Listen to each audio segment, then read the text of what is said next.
Committee. I greatly appreciate the opportunity to testify in front of you today. Our budget request for fiscal year 2015 will support the warfighter and needs of the combatant commanders by continuing the development of the integrated ballistic missile system to protect our nation, deployed forces, allies, and international partners from an ever-increasingly capable enemy ballistic missile. My highest near-term priority remains the successful GMD intercept flight test of the CE-2 exoatmospheric kill vehicle. In January of 2013, we conducted a highly successful non-intercept flight of the CE-2 EKV.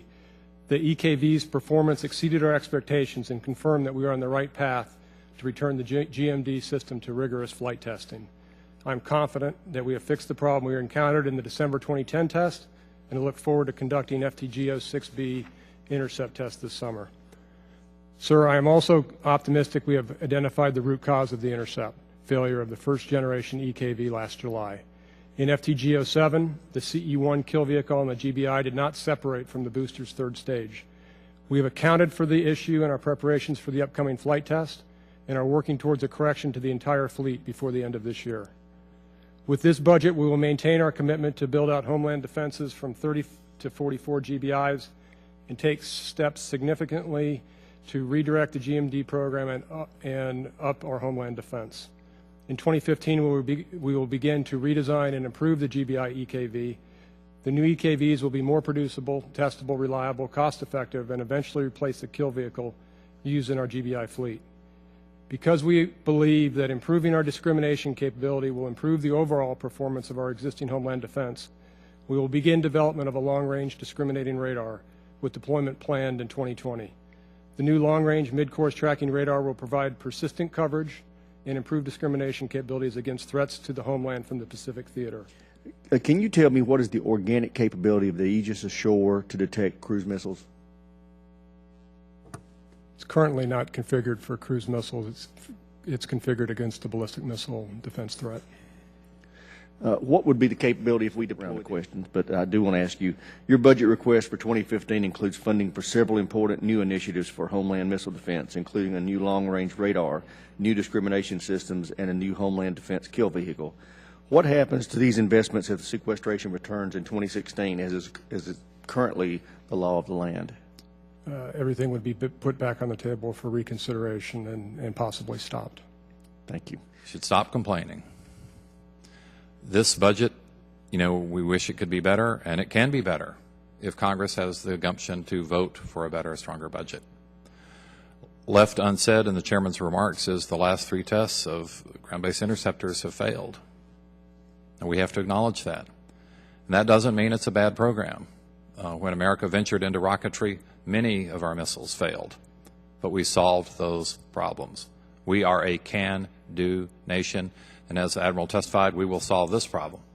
I hope your confidence is not misplaced right now, because the next test is what, in June? So, yes, sir. You know, I want to be an optimist about it, but the GAO and others have reported that, you know, we should, and I think the Admiral supports this, we should fly before we buy. Don't get a pig in a poke. This idea of concurrent development has stung this committee and stung the American taxpayer for a long time. So we want to be as strong as we can be, but there are certain limits to technology so far, and let's push those limits. Let's make it happen. We really are good friends. You ought to hear me and my wife if you think this is bad. Directed energy technology. And can you tell the committee what other promising technologies the agency is working on, and what is the best hedge strategy, and what about the amounts we are spending today for limited ballistic missile defense, and how we best can prepare for the future to include the new EKV and the MKV? Sir, let me cover all of that at once, and I'll string this together in a coherent explanation. The $13 million that you spoke about is really the work that's going on at the two facilities that are doing our experimentation, MIT, Lincoln Lab, and DARPA, which are teamed, and then Lawrence Livermore out on the West Coast. They're working on two very promising technologies in the solid-state laser arena. And it is technology, it is high-end technology to do what they are doing with an eye towards someday how do you package that into something that could be put into an airborne platform or a sea-based platform. It's a very, very difficult problem. They're both making progress. The DPAL's diode pumped alkali laser system out at Livermore is tested to 4 kilowatts. It'll be to 10 kilowatts by the end of 15. MIT has made a little bit more progress, but for a different reason, and I'll explain that, is at 20 kilowatts with a plan to scale to 30 kilowatts by the end of 2015. It is somewhat paced by funding, unfortunately, but the reality of the budget is such that the technology is moving in line with where the budget is in terms of technology can only move so fast. We could go faster, but we're moving at the pace of demonstration at this point. Great detail here. But I'm looking at this and wondering if we were to move $10 million from another part of your account to directed energy, for example, delay the purchase of a missile for a month, 2 months, and put it in directed energy, what would that mean to that missile program if we were to switch around and add another 10 or let's say 15 million to the 14 that's there? So which program would you like to cut by 15 million? So, as you know, every interceptor, as I told Mr. Franks, is important to the warfighter at this point. We're trying to get our interceptor quantities up for both that and SM3 at rates that we're not yet to. Okay, so we don't go to interceptors. Where would you like to take 15? Can I take that for the record? No. If I can, so just I'll answer the question directly in terms of there is a pace to technology maturation here on both of the concepts that we're pursuing. And adding more money could help a little, but not a lot. Or General Mann, how important is it that we keep moving forward on an East Coast site to stem the threat of an Iranian attack? I'll go ahead and start because Admiral Syring's been getting a lot of loving here up front here. So that's true. We love him.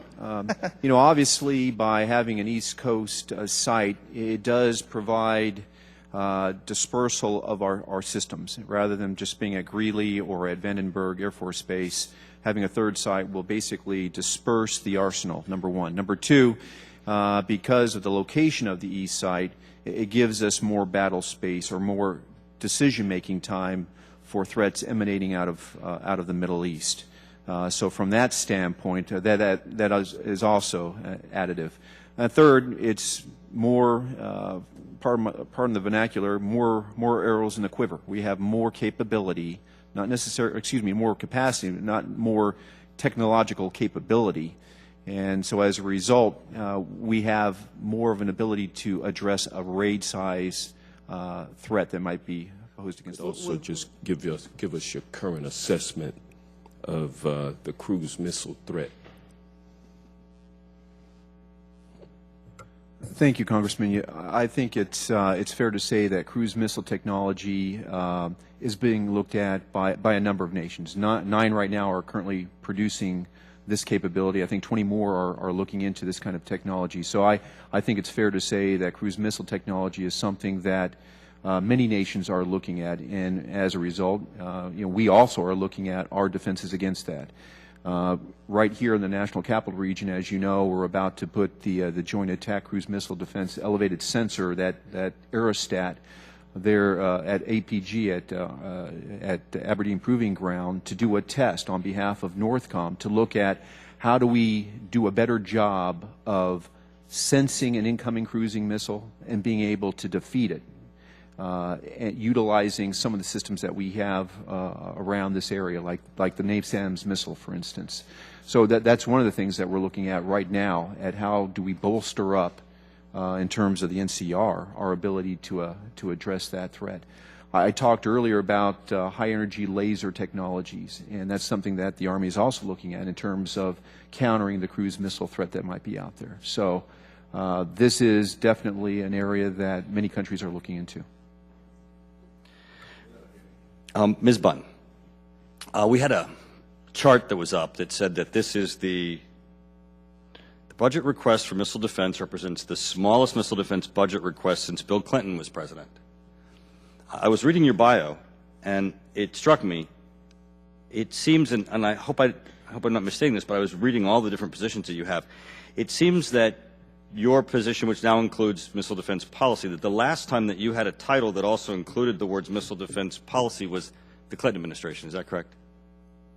Yes, sir, that was the last time. The first time was in the Reagan administration, and then in the George H.W. Bush administration. Well, sometimes things repeat themselves. What struck me about that was when I read the conclusion to your statement, it says, the ballistic missile threat to the United States, to our allies and partners, and to our forces overseas is evolving, and we continue to grow and adapt our homeland and regional missile defense posture and international cooperation to address it. Now, from my perspective, and looking at that chart and where we've been and where we're going, I mean, we were going to be at a position where the Alaska missile field was complete, and there were going to be GBIs, ground-based, forward deployed in Europe. This administration cut completing the Alaska field and then cut the forward-based missiles that was to be the third site. Do we have any request for the implementation of what had been the Phase 4 of the phase adaptive approach by the administration? Sir, when I talked about the growth, I was referring to the additional 14 interceptors that we've decided to deploy. To where? For Homeland Defense. Where are they deployed? They will be deployed in Alaska. But those are the ones that were already scheduled. So you can't say you're growing something when you've cut it, and then you decide to put back portion, but not all, of what you cut. So my question to you was, is there any budgetary request that includes funding of any portion of the implementation of what was Phase 4 of the phased adaptive approach?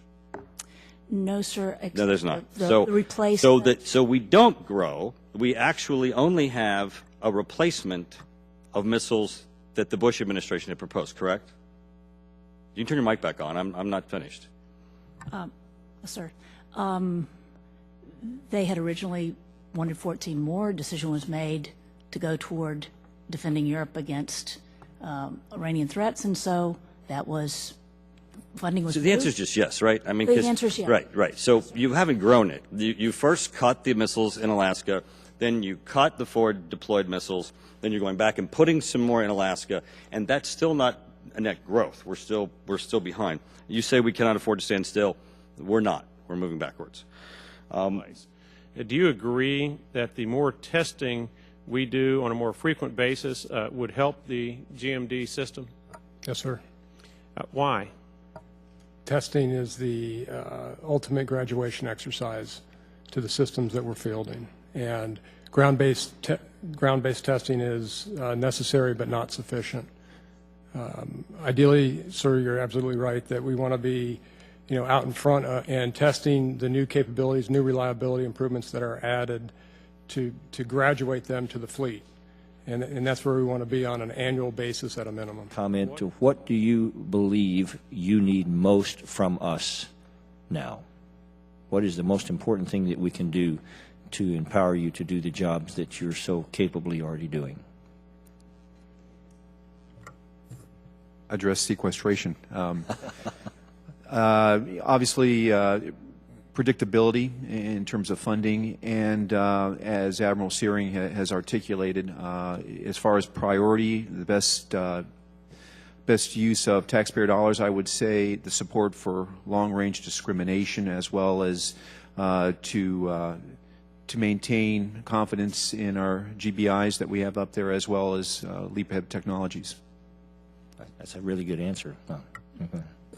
I'm comforted by your support, by the committee's support, with our censoring and discrimination effort that needed to get started to make the best use of the interceptors we have, sir, as we've discussed. And I just ask for that continued support. The second part is advanced technology and support to continue to accelerate those efforts, some of which we can't talk about here, but I agree with you entirely in terms of we can't just keep building bigger and bigger missiles. At some point, we've got to bring that technology along, and it's got to be disruptive. Testing. How will MDA reduce acquisition risk for the development of the new common kill vehicle? First, Congressman, good to see you, sir. We agree with the GAO's assertion on concurrency, and we've taken action to rectify that within the Missile Defense Agency, where every program today is required to address concurrency in the execution briefs that I receive quarterly. In terms of what areas of concurrency do you have, how are you managing them, what risks do you have, and what are you going to do to decouple efforts if required. You can't ever manage in a zero concurrent nature in a program. It's unaffordable and will never deliver. It's a matter of managing that concurrency and understanding it.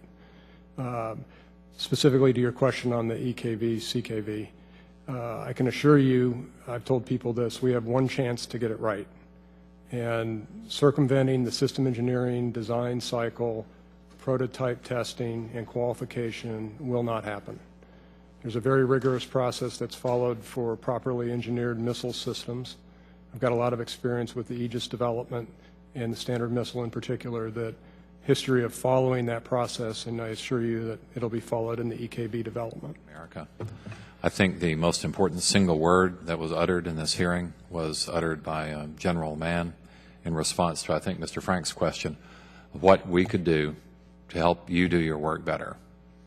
And basically you said, sequestration, get rid of sequestration. So I hope the committee heard that testimony, and I hope this committee will act to eliminate sequestration. Waters. But thank y'all again for your time and your expertise and your service to our country. And with that, we're adjourned.